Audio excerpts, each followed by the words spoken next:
Hey, aren't you from that part of the world where Osama bin Laden is from? They'd make bomb sounds when I'd walk past the playground. From what I could see in Auckland, I was like, there's no platform properly for anyone our age who's doing some real cool shit. I would cringe, like when people would say the word China or Chinese. That's how far that hatred towards my own identity was. I stopped speaking Chinese because I wanted to be Kiwi, which in my head was Pākehā. We want to retain our individuality as a race. If judged by your standards we fall short, does it matter very much whether we square up with the Pākehā standards or not?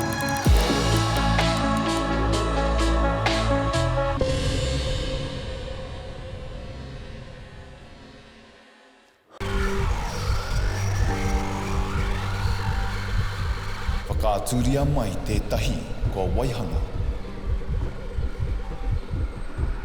I tētahi mea mana maurua. Ā māku e whakaatu ki a koe. Tētahi kua tūwhiti I te pō Aotearoa.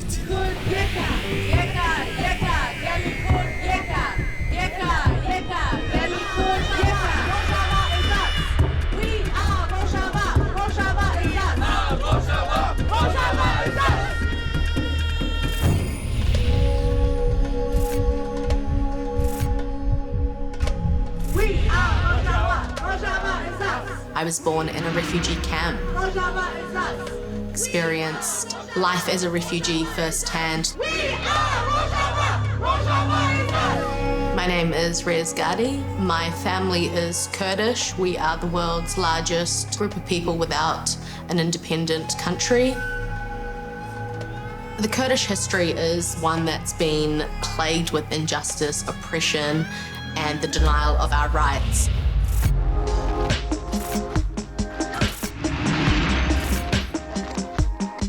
My parents met in Iran as part of a Kurdish human rights movement when they were teenagers. They were both refugees. During this time, all vestige of Kurdish existence is banned. You could be killed for raising a Kurdish flag. You'd be imprisoned for having Kurdish music on or speaking Kurdish in public. My parents tell me these stories about the number of times that they risked death at the hands of the Iranian military who would follow them after their meetings. People would disappear, people would be imprisoned. In the middle of the night one night, my parents and their 2 kids got into the back of cargo trucks and illegally crossed the border between Iran and Pakistan. And when they arrived in Quetta, Pakistan, they were granted instant asylum and status as refugees. By the time my family resettled to New Zealand, it was 10 years later. Actually, one of the most vivid memories I have is that day that we got the news. They said, "You're going to New Zealand. It's this big city in Australia."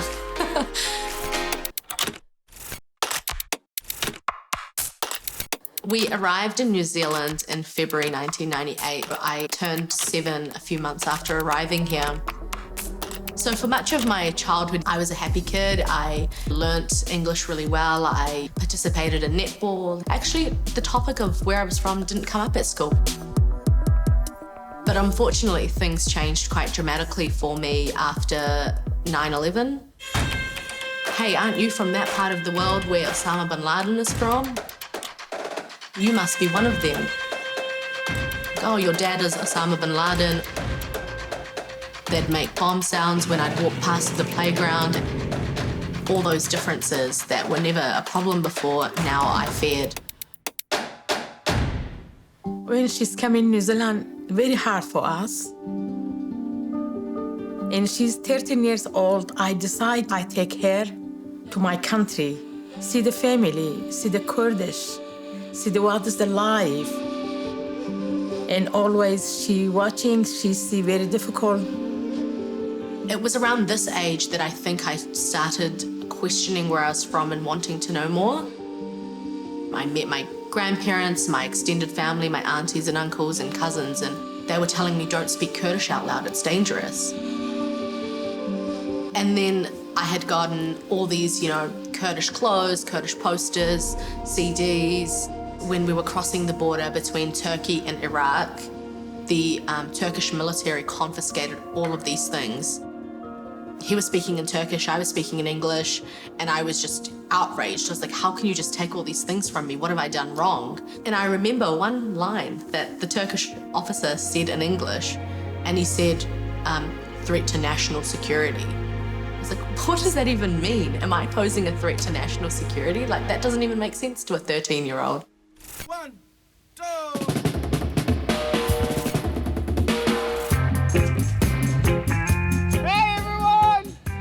We're going to have food course, so can you all get around the table, please? Many of the youth we're working with are from refugee displaced backgrounds. Their parents have escaped war and tragic conflicts to be here in New Zealand where they're safe. So we try to bring them all together, provide them with a platform where they can voice their concerns, talk about issues that matter to them, or just have fun and meet other people who understand their backgrounds and where they've come from, and now being in New Zealand. So yeah, it's really important that we all connect.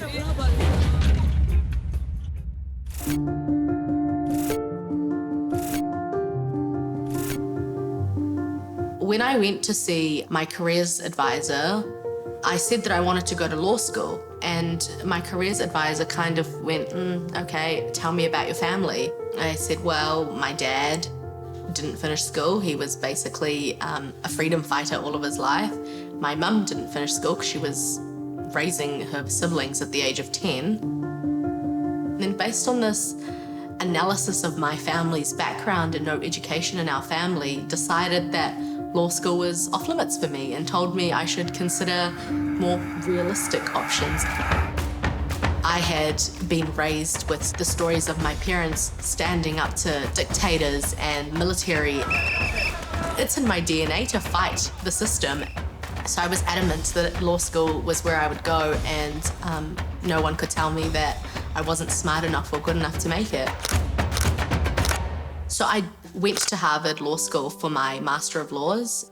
I graduated May 2019, and crossing that stage to get my diploma, I promised myself that I would use this degree to help others who have faced injustice, people who are voiceless, and people who don't have the opportunities that I have had, and to use it to fight for the good of people. So Shabana's team that way, Asim's team that way. You guys ready? Yep. We're here today at the Trust Stadium. We're running an event for refugee youth. We've got some basketball tips and Shabana Palvas from the New Zealand Orphans teaching our refugee youth some skills. Okay, so you'll be a captain of one team. Ariana, you'll be captain of one team. So we run these kind of events on a monthly basis. Sometimes it's sports, sometimes it's study skills, sometimes it's just a picnic. So we just try to get refugee youth together, get them to bond, build capacity, leadership skills, and enable them to enjoy opportunities that otherwise may not be possible for a lot of these young people.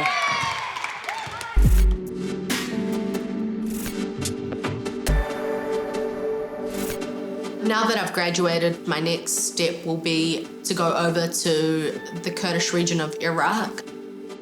I'm going as part of an international team of lawyers who are going to be based in the refugee camps on the border of Iraq and Turkey. I'll be based there for a year gathering evidence so that in the future there can be a prosecution of ISIS across several jurisdictions. Don't copy us. My mum just wants to treat me like a baby.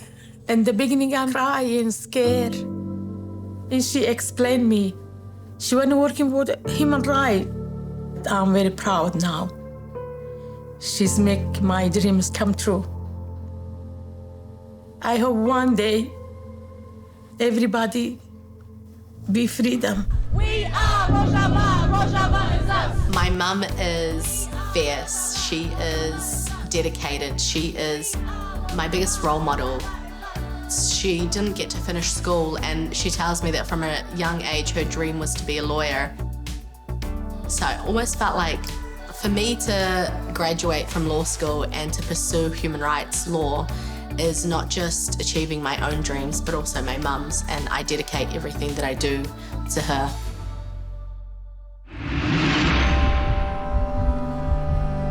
Mēnā kaua ko tātou, ko wai.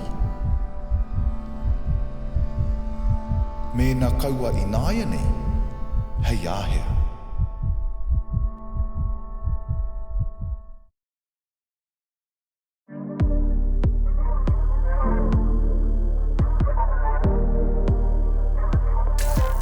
Ko auaha a atamai, e pāre kare kāna.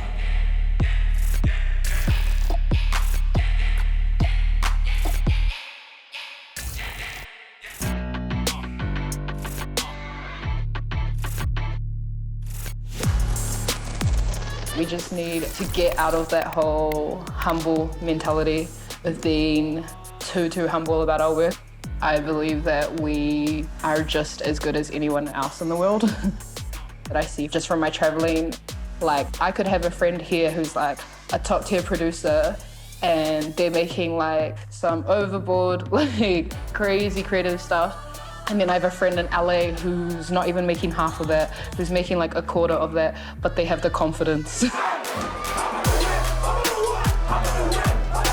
You know, there's a lot of people in the music scene that are uploading music and they want friends to meet and kind of a community to belong to. With NAZON, you have kind of a hub where they could all come together. Jonique started NAZON to create that bridge so that other artists in our generation don't have to go through what the last did. They're looking out for new music and they're doing write-ups about new music. They're actually a part of it. They're not like some internet blog and that's all it is, you know? You need to create a culture of our city, our place, you know? We have all this great talent. It creates something that people can look out for. No, it's a great space for brown people. I mean, Auckland's got a lot of brown people in it.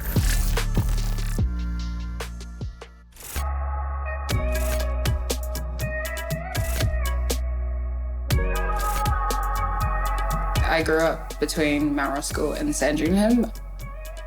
My mum is Samoan and my dad's Tongan. My mum was from a Mormon background and my dad was from Methodist. My grandpa was like a minister. I grew up in two strong cultural backgrounds. Dance is a part of my identity in terms of storytelling. It's such a big thing in my Samoan and Tongan culture. That's the way that we told our history, you know, through music, through movement, singing. So growing up, I was originally a dancer. I used to do hip-hop, got into more Pacific and contemporary fusion. Went to university for the whole dance thing, and then in my second year, I decided that dance life was not for me, and that's when NAZON came.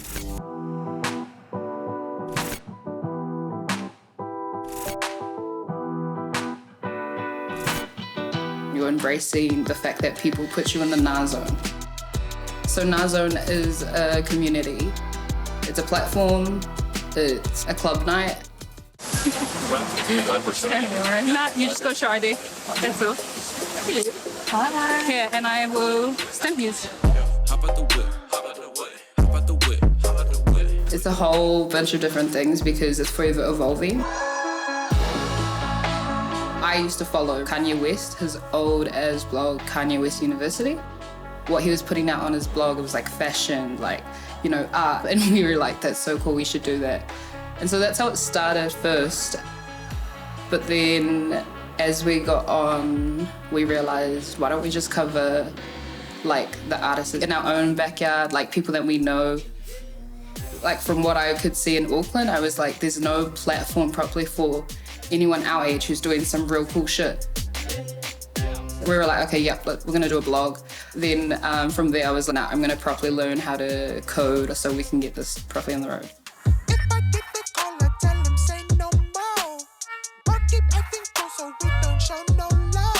It was probably late 2017 I started writing for NAZON. Think pieces or opinions that I had about the local scene.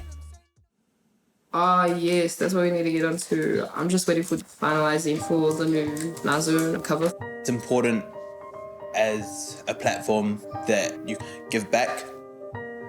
I think that's the most important thing about NAZON, constantly feeding back into the scene. We've always been primarily about local music first. I felt like a lot of other brown kids weren't seeing struggles of other brown kids. That means it doesn't exist. My cousin, she had a miscarriage. I'm still honoured to this day that she used my platform to tell her story. And then I was like, okay, we're gonna keep running with this. And then more people were submitting their stories. Like some girl, she submitted a story about how she had just finished uni and she feels like she's back at square one again. And a lot of people right through like, yo, I relate to this. And it's crazy because, you know, we're starting that conversation. It's okay to talk about it.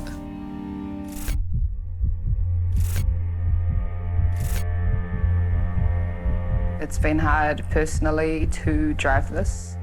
We've just come back from hiatus because we're taking on so much. And I felt like I was getting sick of it. I was getting to the point where I was hating it. And that's when I had to take a step back and put my pride to the side and say, okay, yeah, we need to go on hiatus. We need to rethink everything. Basically, I just got lost. I forgot the purpose. I forgot the purpose of why I created NAZON, and I kind of just had to ground myself. Yeah.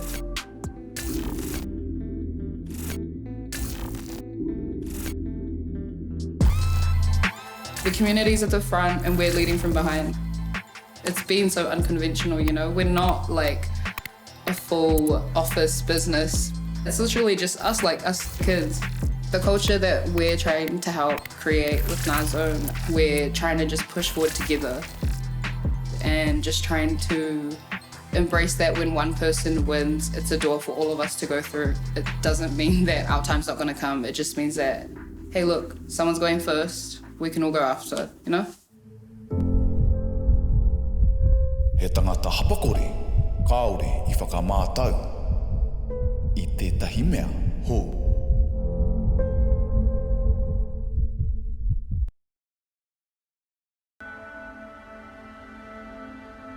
Ka ārahi ke te tokānuku.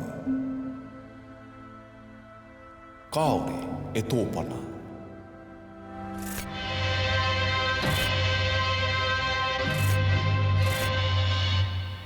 I think it's important for tauiwi or non-Māori to embrace Indigenous rights, especially for migrants. If we want to call this our home, we have to acknowledge the history of the place. We have to acknowledge that there's been a lot of violence, a lot of dispossession of Māori that's resulted in a completely unequal society. So we have to create justice and give sovereignty back to Māori. I just want to see the world a better place, and I think storytelling is just one vehicle to achieve that.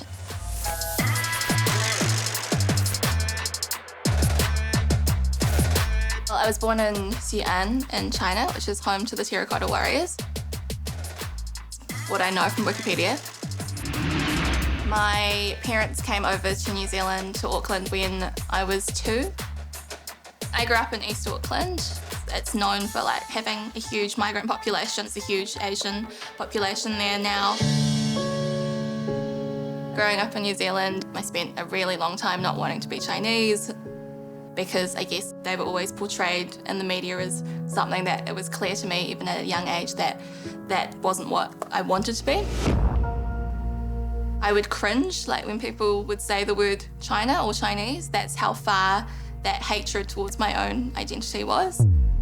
I stopped speaking Chinese because I wanted to be Kiwi, which in my head was Pākehā, and that's kind of had a long-term effect in that I still can't really communicate with my mum in Mandarin.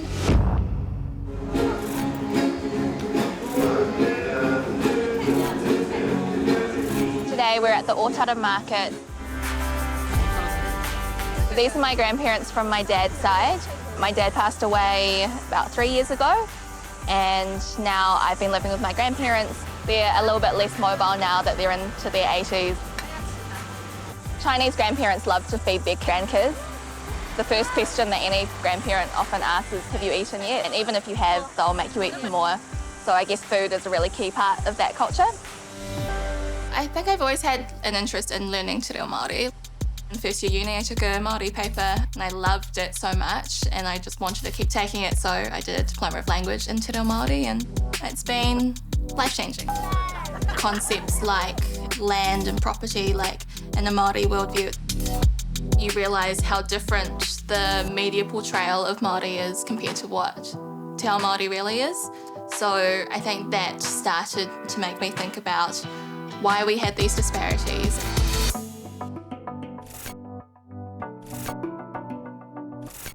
I tēnei wā e mahi ana au I te ao whakaari, I te ao kiriata, me te ao whakahua hoki. Today I'm working with my friend Ricardo.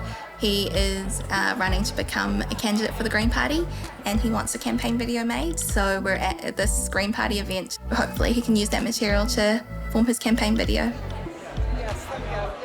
I'm a freelancer, so my work is different every day and I love that. I might not know what I'm doing at the start of the week, but by the end of the week it'll be really full. Most of my work has to do with film or photography. I'm just editing some photos of this wedding I took photos at the other day. It was kind of a 3-part wedding, so there was a henna night, a nikah ceremony, which is a Muslim wedding ceremony, and then a reception event. At school, I always really loved maths. I liked how logical it was. I liked how you could always get the right answer. And then I kind of think creativity is way harder than that because there's no one right answer. It's always so subjective.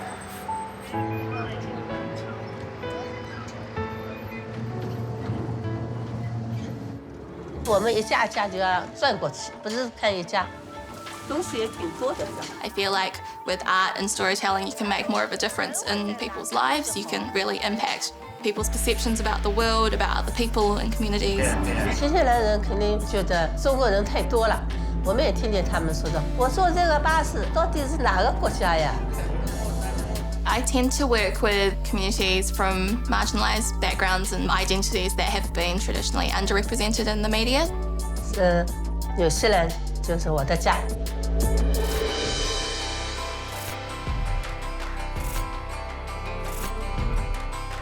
In 2015, there was this hui up at Waitangi and it was for young activists to learn about how te tiriti o Waitangi could be a central part of different activism movements, whether it was environmental, queer movements, sustainability, and all sorts of different social and environmental movements. And there was a hikoi up on Waitangi Day and we were with a bunch of other people attending the hui, mostly Pākehā, and they were holding up the sign that said Pākehā against Raupatu. And then we were like tentatively holding it, not sure if that applied to us. And then through the crowd, this person runs past us and is like, I don't want to assume, but would you like to hold this banner up with me? And the banner said, Asians supporting Te Rangatiratanga. And we were like, yes, thank you, that is us. As a group, Asians supporting Te Rangatiratanga, we've been doing treaty workshops and a lot of activism or communication online on social media, trying to educate our different Asian communities about te tiriti and what responsibilities taui we have to Māori. You could start with the and then make sure it fits that way. We're at the Sandringham Community Centre and this is Asians for Te Rangatiratanga and we are having a banner making day.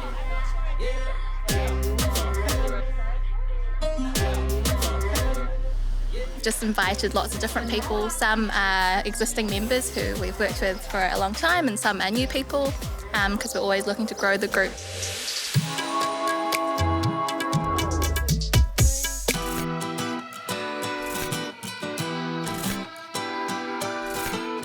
One project that I've worked on recently was this podcast and video series called Conversations with My Immigrant Parents with my friend Sareed.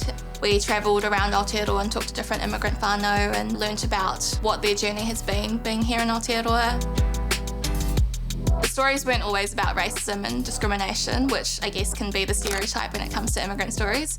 They were also about themes that affect all families, so relationships, love, family expectations, language, divorce, mental health, sexuality, things that just affect all of us, but kind of with an immigrant lens that I don't think we get to hear as much. Identity is always an ongoing journey. It's not a destination that you'll ever kind of reach and be comfortable with, because I think we're always changing, and that's a good thing.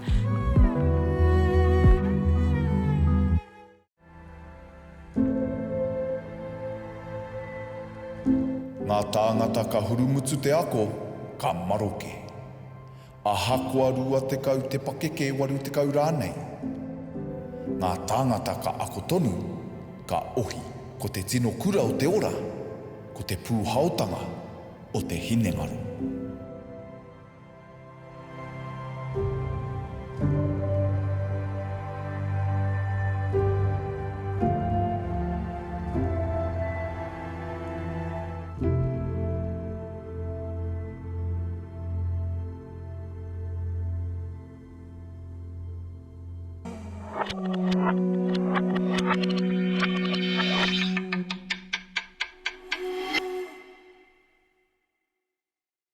Supporting local content so you can see more of New Zealand on air.